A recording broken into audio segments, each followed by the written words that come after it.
Hello आणि नमस्कार.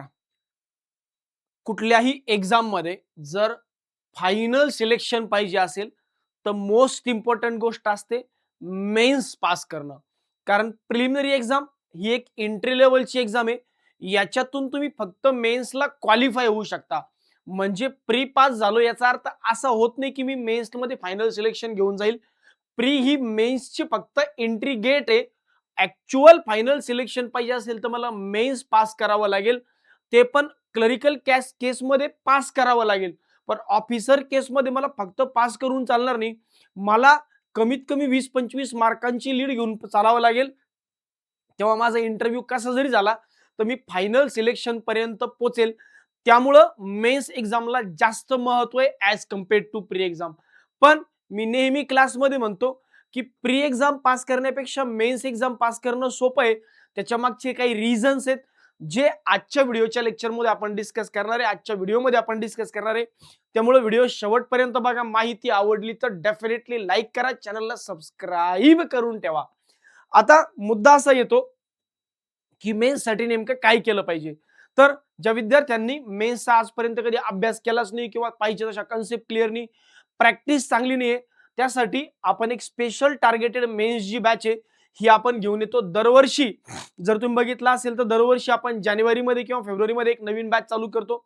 Specially जुन्या मुलांसाठी या बॅचच्या माध्यमातून जर तुम्ही बघितलं तर हजारो विद्यार्थी दरवर्षी या बॅचला एनरोल करतात. जुने विद्यार्थी असतील, नवीन विद्यार्थी असतील आणि त्या माध्यमातून सेम इयरला पुढच्या येणाऱ्या एक्झाम कॅलेंडरमध्ये हजारो विद्यार्थी सारथी एज्युकेशनच्या मार्गदर्शनाखाली सिलेक्ट होतात. त्याच्या मागचं हे एक एक्झॅक्ट रिझन आहे, की आपण अशा टाईममध्ये मेहनत करून घेतो विद्यार्थ्यांकडून, जो टाईम ॲक्चुअली स्लॅक असतो आणि याच टाईममध्ये केलेली मेहनत पुढे तुम्हाला कामाला येणार आहे. म्हणून ज्या विद्यार्थ्यांना मेन्सची तयारी करायची आहे आणि मेन्समध्ये अजून तेवढं परफेक्शन वाटत नाही, भीती वाटते, तर सारथी एज्युकेशनची आपण एक स्पेशल मेन्सची बॅच चालू करतोय, जी परवा दिवशी म्हणजे सोमवारपासून चालू होते. या बॅचमध्ये तुम्हाला 4 विषय शिकवले जातील: quantitative aptitude, logical reasoning, English आणि जनरल अवेअरनेस. या चारही विषयांची परफेक्ट तयारी करून घेतलं जाईल. सगळ्यात महत्त्वाची गोष्ट, ही बॅच जी आहे, ही प्रॅक्टिस ओरिएंटेड जास्त असेल. म्हणजे हिच्यामध्ये प्री लेव्हल शिकवले जाईल का? तर प्री लेव्हल शिकवणार नाही, मेन्स लेव्हलची चांगली प्रॅक्टिस करून घेतले जाईल. जसं की क्वांटिटेटिव्ह ॲप्टिट्यूड बद्दल जर मला बोलायचं झालं, तर मी क्वांटमध्ये तुम्हाला काय करणार आहे, एक पीडीएफ देणार, म्हणजे एक क्वेश्चन देणार. क्वेश्चन 10 क्वेश्चन तुमच्याकडनं सॉल्व्ह करून घेणार क्लासरूममध्ये आणि लगेचच्या लगेच ते तिथे सॉल्व्ह करून दाखवणार. म्हणजे जवळ-जवळ 1.5 ते पावणे 2 तासांचं क्वांटचं लेक्चर असेल, सेम स्ट्रॅटेजी रिझनिंगची असेल. या संदर्भात इत्थंभूत डेमो व्हिडिओ जे आहेत किंवा डेमो लेक्चर जे आहेत, हे 16 आणि 17 तारखेला 2 दिवस तुम्ही सारथी एज्युकेशनच्या YouTube चॅनलला बघू शकता.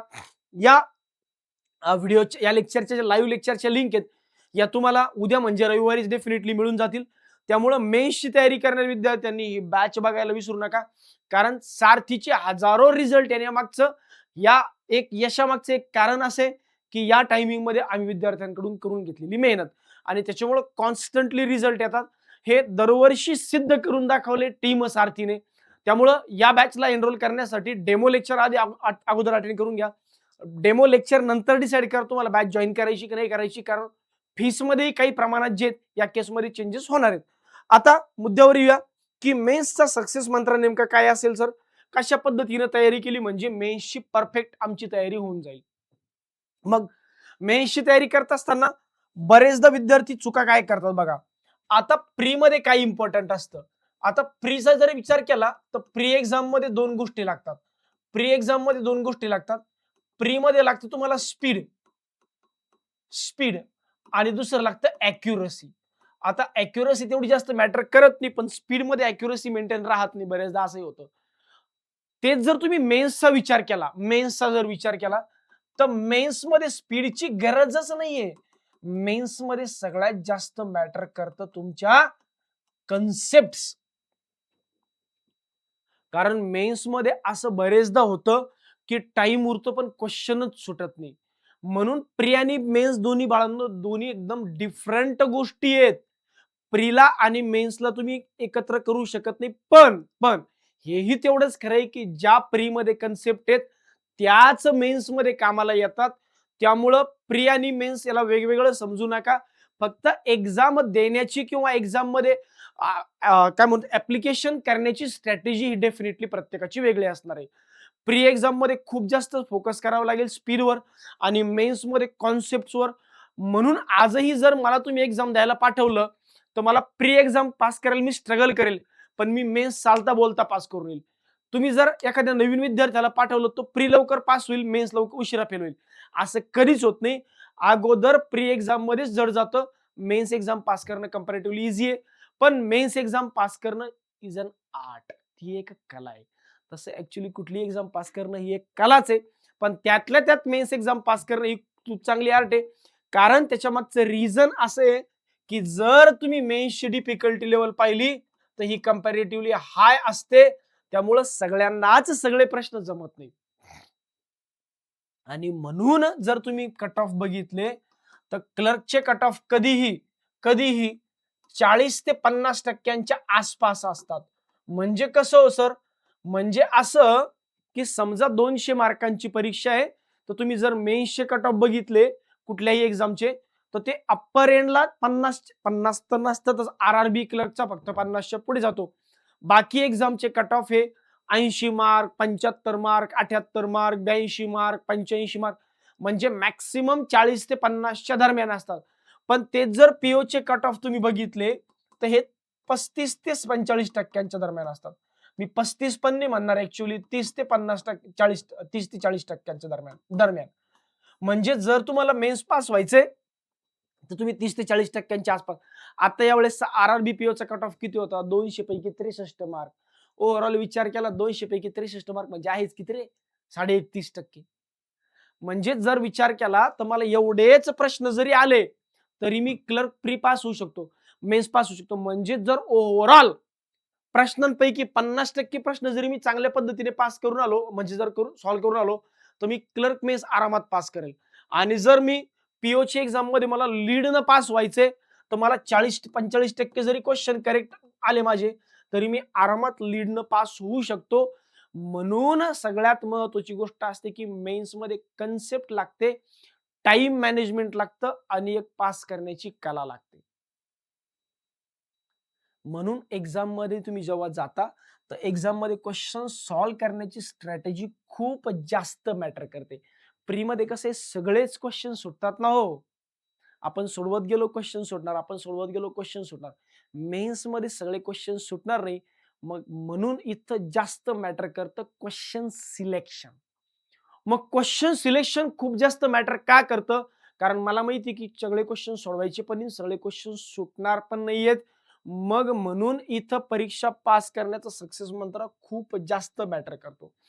मग मी मुद्दामून थंबनेलला रिझन ते हेडिंग देण्याच्या मागचं रिझन असं होतं की मेन्स पास करण्याचा सक्सेस मंत्र, की मेन्स कशी पास करायची असते. तर मेन्स साठी सगळ्यात जास्त मॅटर करतं तुमच्या कन्सेप्ट आणि तुमची एक्झाम मध्ये परफॉर्म करण्याची ability, question selection, time management. मग यासाठी काय करायला पाहिजे सर? कसा आम्ही नेमकं मेन्सची तयारी करायला पाहिजे किंवा कसं आम्ही मेन्समध्ये प्रिपेअर करायला पाहिजे किंवा ॲक्च्युअल एक्झाममध्ये कसं केलं पाहिजे? सगळ्यात महत्त्वाची गोष्ट मी नेहमी सांगतो, क्वेश्चन सिलेक्शन खूप मॅटर करतं. मग क्वेश्चन सिलेक्शन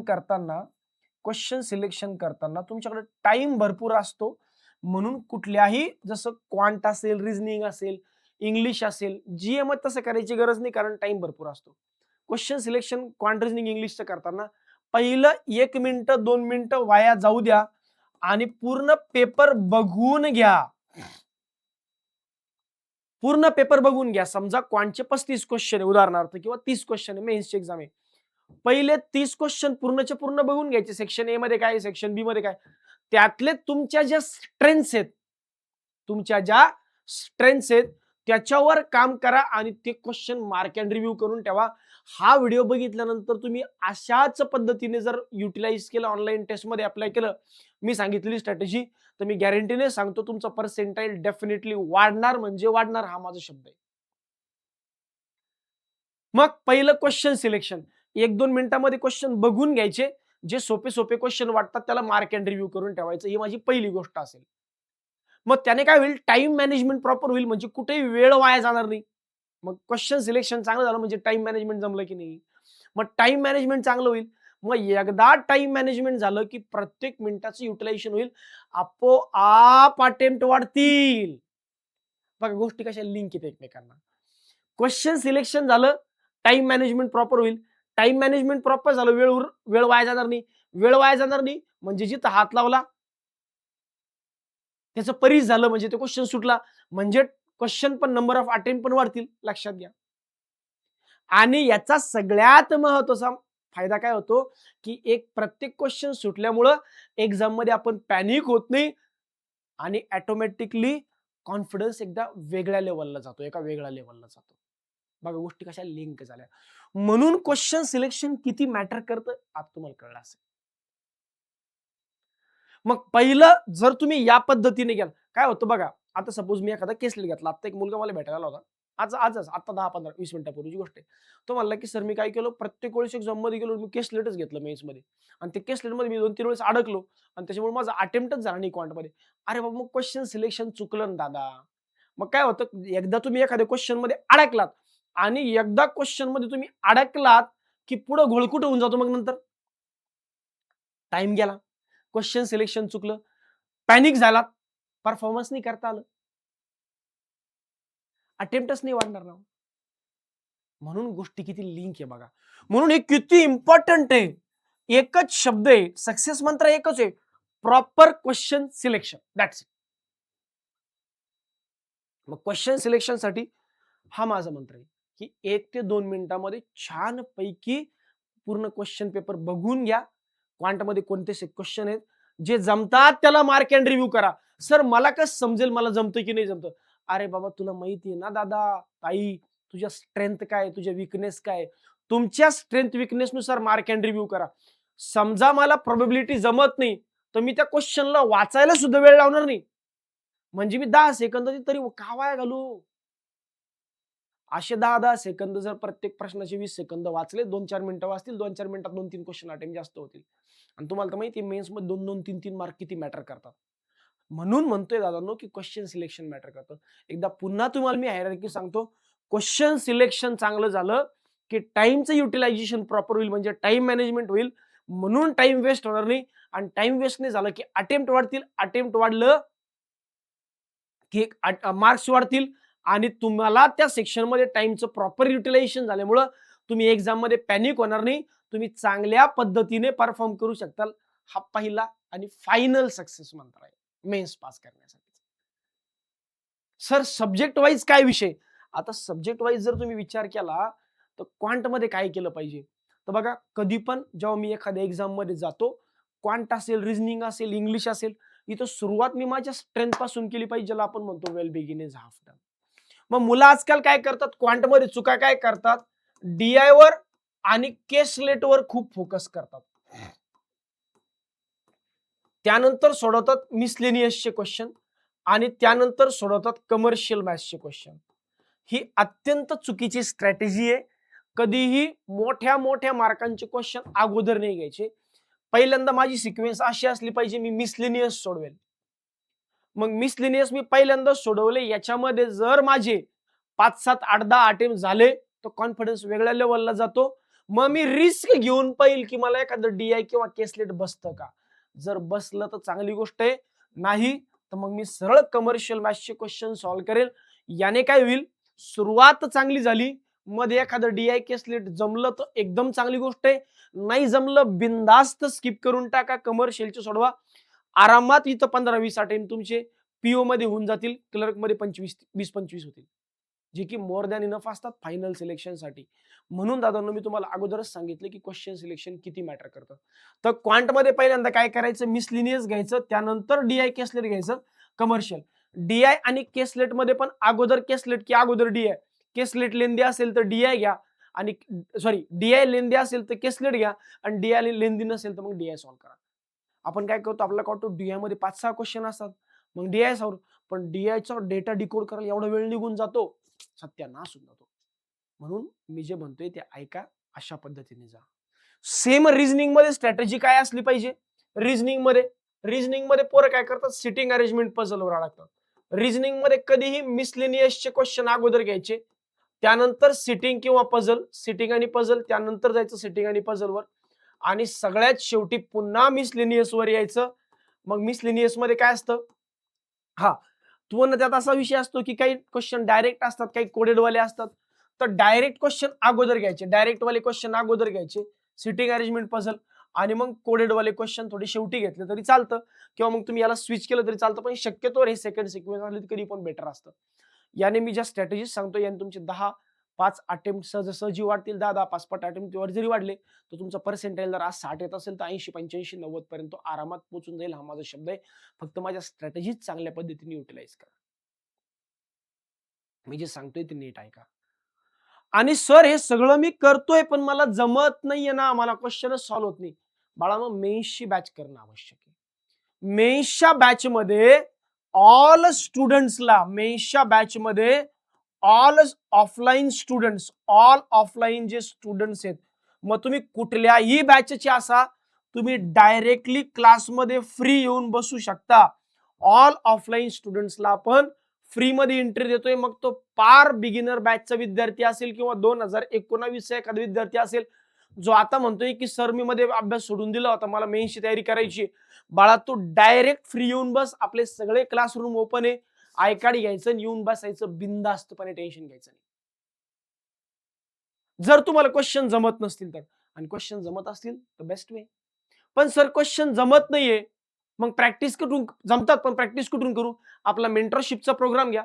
मेंटरशिपच्या प्रोग्राम मध्ये सुद्धा तुम्हाला याच्यातून सोल्युशन मिळेल. तिथं प्रीच्या पीडीएफ आहेत, तिथं मेन्सच्या पीडीएफ आहेत, तिथं कमर्शियल मॅथच्या पीडीएफ आहेत, स्पीड बुस्टरच्या पीडीएफ आहेत. तिथं एव्हरीथिंग अंडर वन रूफ असं अवेलेबल सोल्युशन आपण तिथं करून दिलेलं आहे. त्यामुळे तिथे जाऊन तुम्ही परचेस करू शकता मेंटरशिपचा अल्ट्रामॅक्स प्रो प्रोग्राम. पुढचा मुद्दा, सर इंग्लिशचा अभ्यास नेमका कसा करायचा? इंग्लिशसाठी सांगा, किंवा इंग्लिशचं मेन्स. बघा, इंग्लिशमध्ये कॉमनली मुलं काय करताय की एक ऑनलाईन प्लॅटफॉर्मवर टेस्ट देत नाहीत. म्हणजे तुम्ही काय करता, फक्त आणि फक्त ऑनलाईन टेस्ट देतच नाहीत, म्हणजे तुम्ही फक्त ऑफलाईनच्या भरोश्यावर डिपेंड आहे. दादांनो, ऑनलाईन टेस्ट द्या. ऑनलाईन टेस्ट ज्या आहेत त्या मल्टिपल प्लॅटफॉर्मवरच्या ऑनलाईन टेस्ट द्या. रीडिंग आवश्यकच आहे, अंडरस्टँडिंग आवश्यकच आहे, ऑफलाईन प्रॅक्टिस आवश्यकच आहे, पण ऑनलाईन टेस्ट ज्या आहेत मल्टिपल प्लॅटफॉर्मवरच्या त्या सुद्धा आवश्यक आहेत.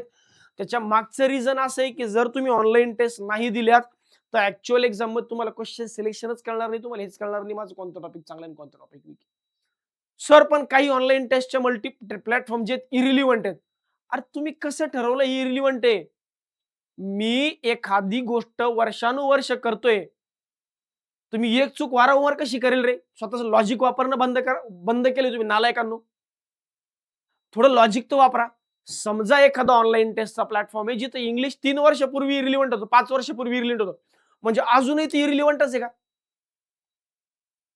तुम्ही काय डोकं गहाण ठेवलंय कुठं? काही टेस्टचे प्लॅटफॉर्म मे बी इरिलिव्हंट असू शकतात, त्यातल्या पण काही टेस्ट इरिलिव्हंट असू शकतात. सगळं कसे इरिलिव्हंट असतील?